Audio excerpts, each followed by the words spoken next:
لغة الجواهر العالمية. من أسواق مراكش الصاخبة إلى محلات باريس الأنيقة، تحتل الجواهر مكاناً خاصة في قلوبنا. إنها أكثر من مجرد زينة، إنها انعكاس لهويتنا، قصصنا وأحلامنا. في المغرب تعد الجواهر جزءاً لا يتجزأ من النسيج الثقافي، حيث تنتقل عبر الأجيال كرمز للتراث والفخر. عبر العالم تتجاوز الجواهر الحدود واللغات والزمن. خاتم ذهب بسيط يمكن أن يرمز إلى الحب والالتزام، بينما يمكن لقلادة من الأحجار الكريمة النابضة بالحياة أن تثير شعوراً بالفرح والاحتفال.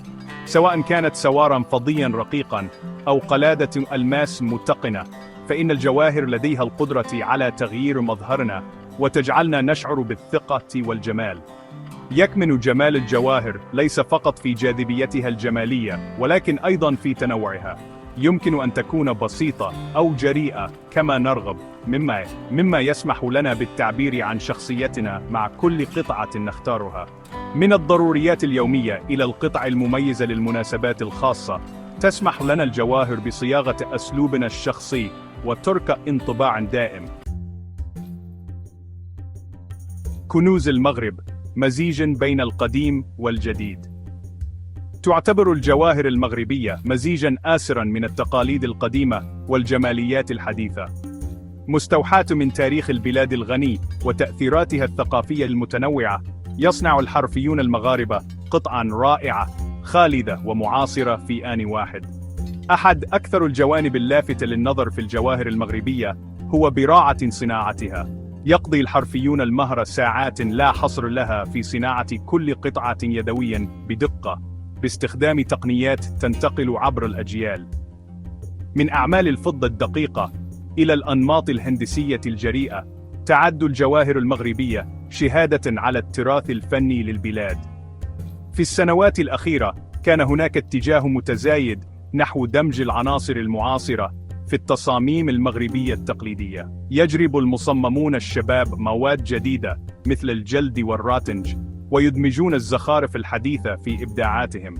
نتج عن هذا المزيج بين القديم والجديد نظراً جديداً ومثيرة للجواهر المغربية، تجذب جمهوراً أوسع مع احترام تراث البلاد الغني. استقبال رائع، ثقة المستهلك في الجواهر المغربية. الجواهر المغربية ليست جميلة فحسب، بل إنها مصنوعة بجودة استثنائية. لم يمر هذا التفاني في الحرفية مرور الكرام. تظهر الدراسات الحديثة أن رضا العملاء عن الجواهر المغربية مرتفع للغاية، حيث أعرب 91% من المشترين عن ردود فعل إيجابية. هذا الاستقبال الإيجابي هو شهادة على العمل الجاد وتفاني الحرفيين المغاربة الذين يضعون قلوبهم وأرواحهم في كل قطعة يصنعونها. يسلط العملاء الضوء باستمرار على التصاميم الفريدة والجودة الاستثنائية للمواد المستخدمة في الجواهر المغربية. التفاصيل الدقيقة والأحجار الكريمة النابضة بالحياة والحرفية المتينة، كلها تساهم في الشعور بالقيمة والرضا الذي يجعل العملاء يعودون للمزيد. التألق على المسرح العالمي. الجواهر المغربية في معرض الدوحة للمجوهرات والساعات.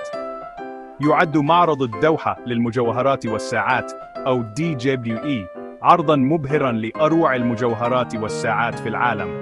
يجذب هذا الحدث المرموق هوات جمع التحف المميزين والمتخصصين في الصناعة وعشاق المجوهرات من جميع أنحاء العالم. في عام 2024 زين الجواهريون المغاربة مرة أخرى المسرح الدولي، حيث عرضوا إبداعاتهم الاستثنائية جنباً إلى جنب مع العلامات التجارية العالمية الشهيرة.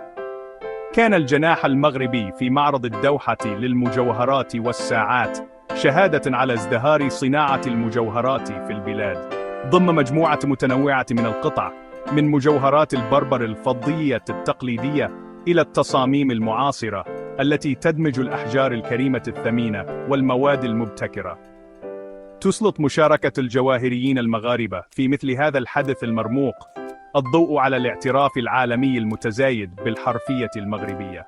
إنها شهادة على مهارة وإبداع وتفاني الحرفيين المغاربة الذين يواصلون أسر العالم بإبداعاتهم الفريدة والرائعة.